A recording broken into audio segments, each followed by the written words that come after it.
প্রিয় দ্বাদশ শ্রেণীর শিক্ষার্থী বন্ধুরা, তোমাদের সকলকে স্বাগত জানাই অপূর্ব মানে হোম টিউটর ইউটিউব চ্যানেলে। আজ আমি তোমরা যারা 2023-24 এইচএস পরীক্ষার্থী, তোমরা আশা করি সবাই এবিটি টেস্ট পেপারটি প্র্যাকটিস করছো। তো তোমাদের এবিটি টেস্ট পেপারের পেজ নাম্বার 36 বাংলার যে পেজটি রয়েছে ওই পেজের আমি আজকের এমসিকিউ এবং এসিকিউর ক্লাস করাবো।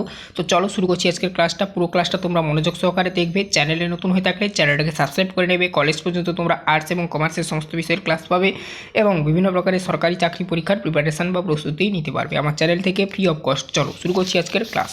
তো দেখো ফার্স্ট প্রশ্ন এখানে কি বলা রয়েছে, সরাসরি আমরা 36 নম্বর পেজের মধ্যে চলে এসেছি, দেখতেই পাচ্ছ। এখানে দেখো ফার্স্ট প্রশ্ন এমসিকিউর কি বলা রয়েছে, নদীতে ফেলে দিয়ে এসো ঠিক গতি হয়ে যাবে যা হবার।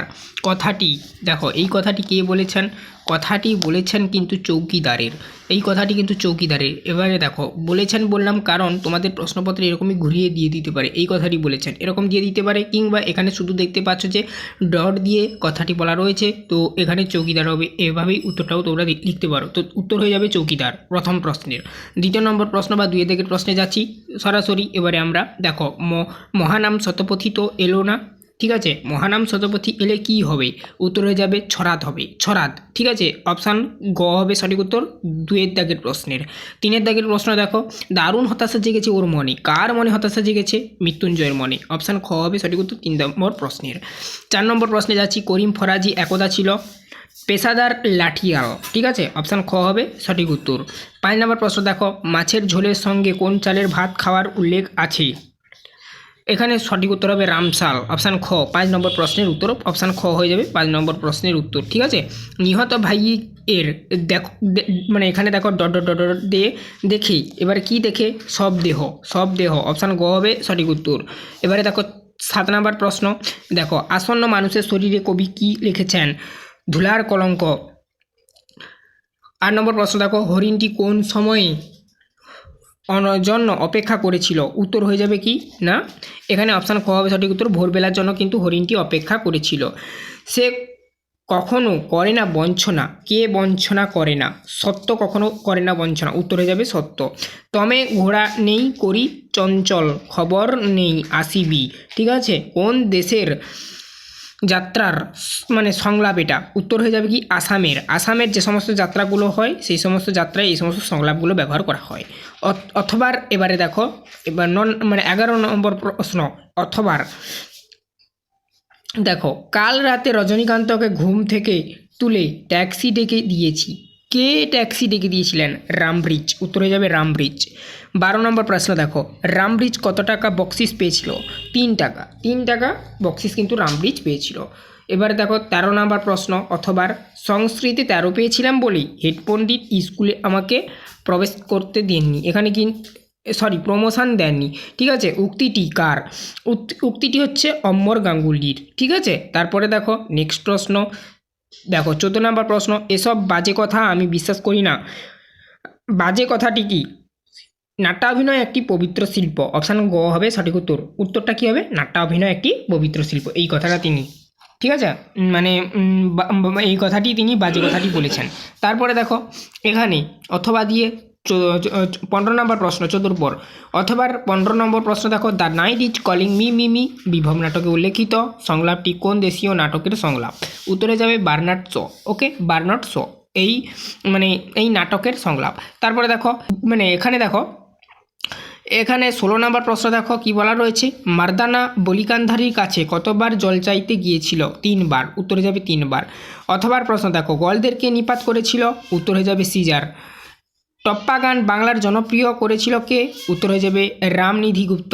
দেখো 18 নম্বর প্রশ্ন, অস্বচ্ছ জল রঙের আঁকা ছবিকে বলে গুয়াশ বলা হয়, এখানে গুয়াশ হবে সঠিক উত্তর। এবারে দেখো, এবারে আমরা 20 দাগের প্রশ্ন দেখব। 20 দাগের প্রশ্ন দেখো, প্রথম কোন বাঙালি মহিলা ইংলিশ চ্যানেল পার হন, এখানে যেটা সঠিক উত্তর হবে আরতি সাহা। 21 নম্বর প্রশ্ন দেখো, মুখের মান্য বাংলার ব্যঞ্জনধ্বনির সংখ্যা 30টি। 22 নম্বর প্রশ্ন দেখো, একই পদ পাশাপাশি দুবার বসার প্রক্রিয়াকে বলে পদদ্বৈত বলে, ঠিক আছে। এরপরে দেখো এসএকিউগুলো আমি আলোচনা করছি, উত্তরগুলো দেখো স্ক্রিনে উঠবে, ঠিক আছে। ফার্স্ট প্রশ্ন কি বলা রয়েছে দেখো, একটা কাজ করে দিতে হবে ভাই, কোন কাজ করার কথা বলা হয়েছে, দেখো এখানে হবে কি, মানিক বন্দ্যোপাধ্যায় রচিত কে বাঁচায় কে বাঁচে গল্পে মৃত্যুঞ্জয় নিখিলকে মাইনের সমস্ত টাকা রিলিফ ফান্ডে দিয়ে আসার অনুরোধ করেছিল।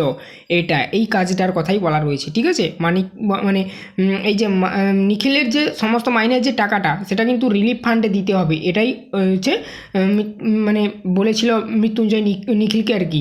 তো এটাই এই কাজটা কথা বলা রয়েছে। তো এভাবেই তোমরা লিখবে যে মানিক বন্দ্যোপাধ্যায় রচিত কে বাঁচায় কে বাঁচে গল্পে মৃত্যুঞ্জয় নিখিলকে মাইনের সমস্ত টাকা রিলিফ ফান্ডে দিয়ে আসার অনুরোধ করেছিল। এরপর দেখো দ্বিতীয় নম্বর প্রশ্নে যাচ্ছি। আচ্ছা এবার দেখো দ্বিতীয় নম্বর প্রশ্ন, দেখো 5 ভাগে ভাত হয়, 5 ভাগটি কি কি? 5 ভাগের ভাতের নাম হলো, এভাবে লিখবে তোমরা। তারপরে লিখবে ঝিঙে শাল, রাম শাল, কনকমালিনী, পদ্মজালি ও মোটা সাপটা। এই ভাগগুলো লিখে দিবি তোমরা। 3 নম্বর প্রশ্নে যাচ্ছি। দেখো সত্যের দারুণ মূল্য লাভ করবার জন্য কবি কি করেছেন? সত্যের দারুণ মূল্য লাভ করার জন্য কবি কি করেছেন, এটাই তোমাদের প্রশ্ন। উত্তরটা লিখবে কি, সত্যের দারুণ মূল্য অর্থাৎ প্রকৃত মূল্য লাভ করার জন্য আমৃত্যু দুঃখের তপস্যা করেছেন। 4 নাম্বার প্রশ্নের পর 5 নাম্বার প্রশ্ন দেখো, এখানে অসহ্য নিবিড় অন্ধকারে মাঝে মাঝে শুনি, মাঝে মাঝে কি শোনা যায়? এবারে এই প্রশ্নটার উত্তর কি লিখবে তোমরা দেখে নাও। নিবিড় অন্ধকারে কবি মৌহা বনের ধারে কয়লা খনির গভীর ও বিশাল শব্দ শোনেন। এভাবেই তোমরা লিখবে উত্তরটা। এবারে দেখো 6 নাম্বার প্রশ্নে যাচ্ছি। এবারে আমরা গাছের সবুজটুকু শরীরে দরকার, সবুজটুকু শরীরে দরকার কেন? দেখো কবি জানিয়েছেন গাছের সবুজটুকু শরীরে দরকার আরোগ্যের জন্য, এটাই তোমরা লিখবে, আরোগ্যের জন্য দরকার, ঠিক আছে। তো তারপরে দেখো 7 নাম্বার প্রশ্নে যাচ্ছি। 7 নাম্বার প্রশ্ন কি বলা রয়েছে দেখো, আপনি বামুন মানুষ, মিছে কথা বলবো না, বক্তা কোন সত্য কথাটি বলেছিলেন? বক্তা কালীনাথ সেনের সত্য কথাটি হলো যে তিনি রোজ লুকিয়ে লুকিয়ে গ্রিন রুমে ঘুমান, ঠিক আছে। এটাই তার সত্য কথা, তিনি সেটাই বলতে চেয়েছিলেন, ঠিক আছে, যে তিনি রোজ ঘুমিয়ে মানে গ্রিন রুমে লুকিয়ে লুকিয়ে ঘুমান আর কি, ঠিক আছে, এই কথাটা। এবার অথবার প্রশ্ন দেখো, বিভব নাটকে উল্লেখিত কাবুকি থিয়েটারের বিশেষত্ব কী, ঠিক আছে। তো অথবার এই যে প্রশ্নটার উত্তর কীভাবে লিখবে তোমরা শুনে নাও, ওখানে স্ক্রিনে দেখো আসছে, দেখে নাও। বিভব নাটকে উল্লেখিত কাবুকি থিয়েটারের বৈশিষ্ট্য ছিল সেই নাটকের অভিনয়ের ভঙ্গি বহুল ব্যবহার করা হতো। আর একবার বলছি, বিভব নাটকের উল্লেখিত কাবুকি থিয়েটারের বৈশিষ্ট্য, এই যে কাবুকি থিয়েটারের বৈশিষ্ট্য এটাই কিন্তু উত্তর, ঠিক আছে, বৈশিষ্ট্য ছিল। আর সেই যে কাবুকি থিয়েটার সেই বৈশিষ্ট্যগুলো এই বিভব নাটকের মাধ্যমে অভিনয় করা হয়েছিল। তা এই জন্য তোমরা লিখবে এভাবেই, বিভব নাটকে উল্লেখিত কাবুকি থিয়েটারের বৈশিষ্ট্য ছিল, ঠিক আছে। এখানে যেহেতু ছিল যে এই যে নাটকে উল্লেখিত কাবুকি থিয়েটারের বিশেষত্বটা কি না, অভিনয় করার যে দৃষ্টিভঙ্গি, সেই অভিনয়ের দৃষ্টিভঙ্গি, ঠিক আছে, এটাই উত্তর। এই জন্য লিখবে কি, বিভব নাটকে উল্লেখিত কাবুকি থিয়েটারের বিশেষত্ব হলো লিখবে হচ্ছে সেই নাটকের অভিনয়ের দৃষ্টিভঙ্গি বহুল ব্যবহার, ঠিক আছে, এভাবেই লিখবে। তারপরে দেখো এবারে আমরা 8 নম্বর প্রশ্নে যাচ্ছি। বৌদির কথা শুনে সে স্পষ্টত হতাশ, ঠিক আছে, তার হতাশ হওয়ার কারণ কি? আরেকবার বলছি, বৌদির কথা শুনে সে স্পষ্টত হতাশ, তার হতাশ হওয়ার কারণ কি? বৌদি তৃপ্তি মিত্র বিভব নাটকে শম্ভু মিত্রের লাভ সিনের নায়ক হিসেবে নির্বাচন করলে তাকে তা অমর গাঙ্গুলি এই কথাটি শুনে হতাশ হয়েছিল। এভাবেই তোমরা লিখে দেবে স্ক্রিনে যেটা দেখতে পাচ্ছ, ঠিক আছে। এরপর অথবার প্রশ্ন দেখো কি বলা রয়েছে। অথবার প্রশ্ন, শাহজাদি সম্রাট নন্দিনী মৃত্যু ভয় দেখাও কাহারে, নানা রঙের দিন নাটকের একাঙ্ক নাটকে উল্লেখিত সংলাপটি বাংলার কোন নাটক থেকে নেওয়া হয়েছে? উত্তরটাকে লিখবে দ্বিজেন্দ্রলাল রায়ের রিজিয়া নাটকের ব্যক্তিয়ারের সংলাপ থেকে নেওয়া হয়েছে, ঠিক আছে। আরেকবার বলছি, দ্বিজেন্দ্রলাল রায়ের রিজিয়া নাটকের ব্যক্তিয়ারের সংলাপ থেকে নেওয়া হয়েছে। এবারে দেখো 9 নম্বর প্রশ্নে যাচ্ছি। পড়তে জানে এমন এক মজুরের প্রশ্ন কবিতায় কবি কাদেরকে ইতিহাসের প্রকৃত প্রতিষ্ঠাতা বলে উল্লেখ করেছেন? বোঝা গেল? তো উত্তরটা কি লিখবে, কবি বার্টলট ব্রেস্ট, ঠিক আছে। আরেকবার বলছি, কবি বার্টলট ব্রেস্ট, ঠিক আছে। পড়তে জানে এমন এক মজুরের প্রশ্ন কবিতায় ইতিহাসের প্রকৃত নির্মাতা হিসেবে সাধারণ শ্রমজীবী মানুষকে চিহ্নিত করেছেন। বোঝা গেল? তারপরে দেখো নেক্সট প্রশ্নে যাচ্ছি, আমি থেমে থেমে বলছি, তোমরা আশা করি বুঝতে পারছো।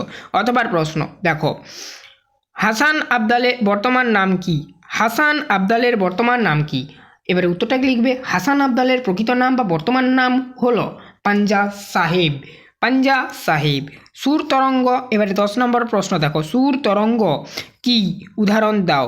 তো এটা একটু তোমরা গুছিয়ে লিখবে, শুনে নাও প্রথমে। বাক্যর মধ্যে সুরের ওঠা পড়াকে বলে সুর তরঙ্গ। এবার উদাহরণটা কি দিবে, যেমন লিখে, যেমন মানেই উদাহরণ। বিবৃত বাক্য বা নির্দেশক বাক্য হলো রাম যায় এবং প্রশ্নবোধক বাক্য হলো রাম যায়। দেখো ওখানে দেখো, তোমরা দেখতেই পাচ্ছ জিজ্ঞাসা চিহ্ন বা যেটাকে কোশ্চেন মার্ক বলা হয় সেটা রয়েছে। এবারে আমরা 11 নম্বর প্রশ্নে চলে আসছি।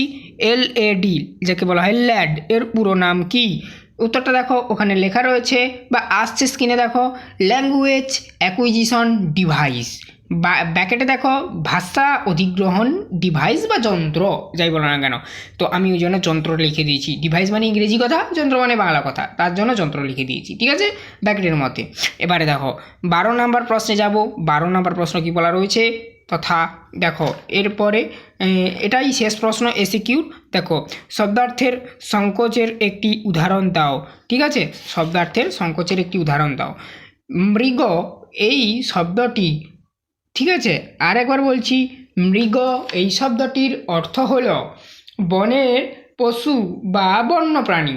এই কারণে মৃগ কথাটি এসেছে। কিন্তু মৃগ শব্দের দ্বারা শুধুমাত্র এই শব্দের দ্বারাই, ঠিক আছে, হরিণকে বোঝানো হয় এখন আর কি, বর্তমানে আর কি, বর্তমান মানে এখন। তো এখানে তাই বলা যায় যে প্রসারিত অর্থ সংকুচিত হয়েছে। এভাবেই তোমরা উত্তরটা লিখে দেবে। আশা করি তোমরা বুঝতে পারলে। এই পেজের আমি MCQ এবং ACQ প্রশ্নগুলো সলভ করিয়ে দিলাম। এরপর তোমরা ইংরেজি, ভূগোল, তোমাদের আর্টস এবং কমার্স এবং সায়েন্সের যা যা সাবজেক্টগুলো রয়েছে সমস্ত ক্লাস পাবে। অবশ্যই চ্যানেলটাকে সাবস্ক্রাইব করে রাখো, বেল আইকন নোটিফিকেশন ওপেন রাখবে প্রত্যেকটি ক্লাসের, যাতে নোটিফিকেশান তোমাদের কাছে ঠিক করে পৌঁছায়। ঠিক আছে, তোমরা বেশি বেশি করে সাপোর্ট করো, পটপট করে আমি ভিডিওগুলো নিয়ে আসবো, নোটিফিকেশান তুমি পটপট করে পেয়ে যাবে। ঠিক আছে, এগুলো তোমরা খাতায় লিখে নেবে। আজকেই অবধি কোথাও যদি বুঝতে অসুবিধা হয় কমেন্ট করে বলতে পারো। আমি থেমে থেমে বলেছি, তোমরা বুঝেছো আশা করি। আজই অবধি সবাই ভালো থেকো। আর চ্যানেলটাকে এতক্ষণ সাবস্ক্রাইব করলে সাবস্ক্রাইব করে নিও।